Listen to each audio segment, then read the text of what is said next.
Champions Cup this weekend, third round of the competition. Although it's been disrupted, we didn't get many games in round two. Some of them were called off with COVID cases. Those ones became 28-0 results. Some of them 0-all, depending on the reason. The match was either postponed at the time or cancelled.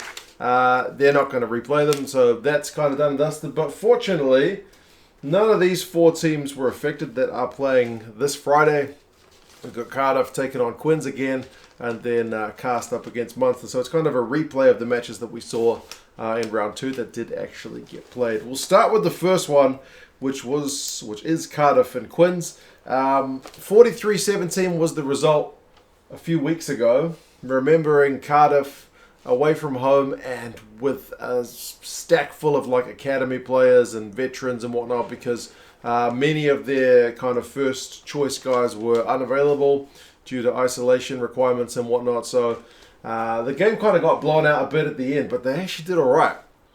Did Cardiff in that one, to be fair, and Quins have been on a pretty good run. Cardiff also lost to Toulouse, so they are none from two. But again, it was one of those ones where the scoreline kind of got a wee bit out on them, but it was still one where they overall put in a pretty good shift despite having a pretty young side. Quins, on the other hand, they are top of Pool B because Cardiff are down at the bottom.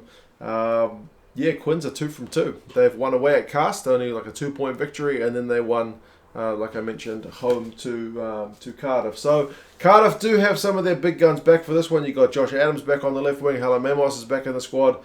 Shane Lewis-Hughes is back as well, which is kind of good news. And then you're getting starts for guys like Jared Evans and Thomas Williams. So Reece Priestland's down to the bench. Lloyd Williams down to the bench. These are guys who last week in the URC were either not available or on the bench. So a few changes. Overall, the squad in terms of Champions Cup is a much more full-strength looking Cardiff squad.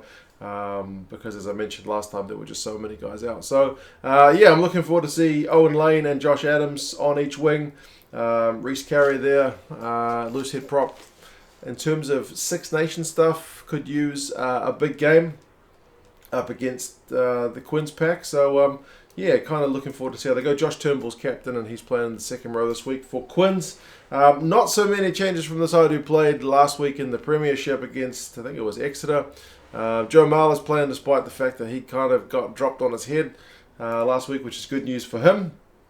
Walker and Collier make up the rest of the front row, so kind of no changes there. Lourdes switches from 6 to 7. Chisholm's up from the bench. Tino Lamb's there, up from the bench as well. Marchant moves to the midfield. There's no Andre Esterhazen. I didn't read if he's injured or just not selected, but there's no Esterhazen, so that's going to be good news for Cardiff. So Northmore switches to 12. Marchant comes in from the wing to the midfield, and Lewis Liner's up from the bench. Is he from the bench, or did he not play last week? Either way, he's on the right wing. So, they're a dangerous-looking team, this Quins side. I like the outside backs for both of these teams, to be fair. Murley and Liner plus Tyrone Green at fullback have been really fun to watch, but likewise Josh Adams, Owen Lane, Helen Memos. If any of these guys can get the ball, it should make for a pretty fun game.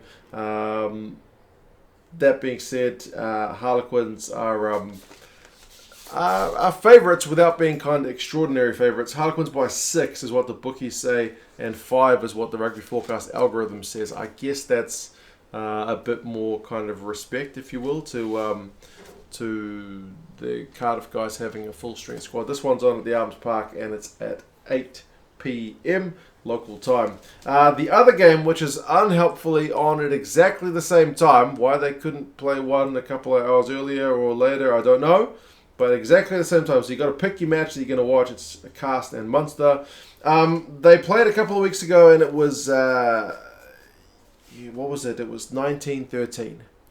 And it was a bit of a dire watch, that one. It wasn't the best game to watch.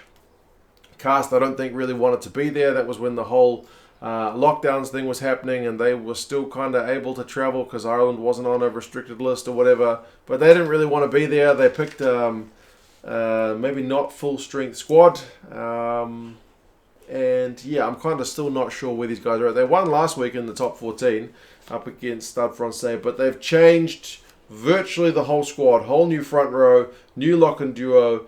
new back row, so it's an all new forward pack. They've got a new scrum half in, they've put the new left winger in, a new midfielder, new fullback, and then guys are switching and changing from the bench.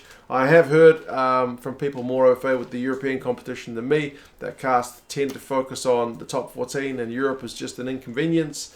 I'm guessing from some of the names I've seen drop out and some of the names that I'm less familiar with come in, that's kind of what they're going with this week. But yeah, it's a virtually different team to the one that played last week against Stade Francais. Rory Cockett's back though, and he's on the bench, so he was pretty seemingly mad in the last time we saw him play up against Munster, so we'll see if he's still got a wee bit of that bad blood. Munster, on the other hand, have kept things kind of stable, and they've brought some of the big guns back into the side. Peter Amani's back at 6 and he's captain. Andrew Conway's back along with Keith Earls on the wing, so that's a bit of good news, some experience there. Connor Murray's back at 9. Tyke Byrne, who was pretty phenomenal in that win over Ulster, despite being a man down when Zebo got red carded, so obviously he's not available. He moves into the second row to accommodate Peter Amani. Jack O'Donoghue also had a bit of a crack and big run, so he gets a start at 7. Gavin Coombs is there. Same front row there was last week. Kilcoyne, Scannell and Archer. Wycherley is there alongside Tyke Byrne. So yeah, it's a pretty tidy looking Munster outfit. I'm kind of not really sure where Munster are at. They've played through a couple of kind of tough watch games, but then they showed some real heart last week to win it with a man down. Their coach is leaving at the end of the season, so things are just a bit messy at the moment. But a good run in Europe would certainly be pretty welcome. They did beat Wasps. Remember, they beat them pretty comfortably 35-14 when they also had a bunch of guys out, and then they beat Castres in the last round. So Munster, like Quins, are 2 from 2. They are second in the pool, just behind Quins. Castres are 8th, none from 2. They've lost both their games, but neither was a real hiding. So yeah, maybe it speaks to the depth that these guys have got if they can play up their full strength team and lose games 20-18 and then 19-13. So 2 losses, but not too bad in the scheme of things. It's 9 p.m. kickoff local time, which makes it, I think, as I said, same exact kickoff with the previous game. Luke Pearce is the ref for that one. Munster by 9 is what the bookies say, and Munster by 3 is what the algorithm says. So yeah, 2 away teams kind of favoured to get this one done. But yeah, you guys will have to let me know what you reckon. I'm still kind of debating on how to watch these games. Do I watch them both at the same time? Rugby, you can sometimes do that because, every time they're setting up a bloody scrum or a line out or, taking a kick at goal, there's often not a lot going on, so you can kind of focus on one game or the other, but you do miss some things if you do that. Otherwise, you kind of watch them one after the other and try to avoid the results. But sometimes the commentators, like to keep you updated as to what's going on in the other game. But anyway, they both should be pretty fun. Hopefully, that one in terms of just like pure craziness should be maybe a bit more entertaining. But this one, in terms of it being a tight game, a bit of an arm wrestle, I'm not sure, man. Cardiff at home with all their big guns back may make it a proper arm wrestle as well. I'm not sure. Either way, I'm looking forward to it. But yeah, you guys let me know what you reckon, and I will talk to you guys again soon.